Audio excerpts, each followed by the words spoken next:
Importantly, members of the public will have an opportunity to see if the private laboratory is in fact licensed or if that license has been revoked.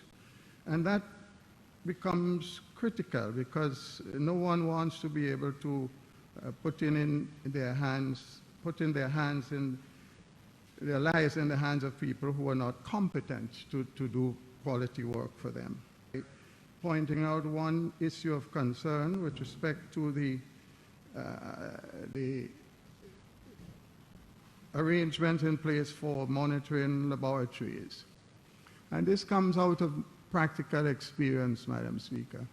There's nothing in this bill that controls the quality of staff that an institution may have to actually perform the test.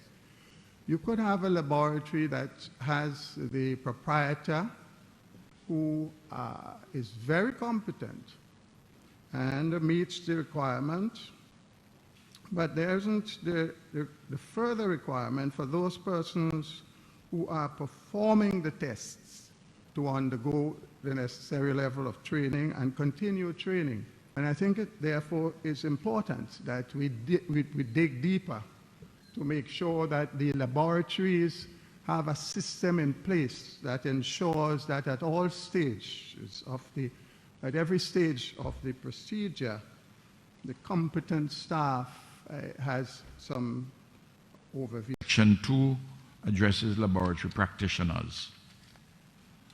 And it says a laboratory practitioner, A, means a medical technologist registered under the relevant written law. There's a law addressing that, those professionals. And B, includes another person falling within the prescribed categories or who is employed and perform tasks of a technical nature in a medical laboratory. I know the honorable member spoke also about persons who actually receive samples. Well, there'd be regulations as to that particular process too, for the operation of the laboratory and for a license to be issued.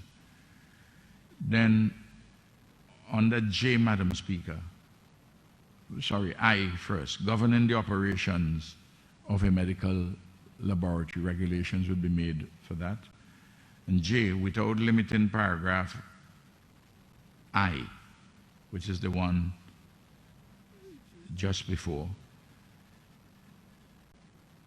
the regulations would be made concerning the performance of a test in a medical laboratory, establishing the standards for the premises in which a medical laboratory is located, and requiring and governing the making, maintaining, and retaining of the records by a licensee.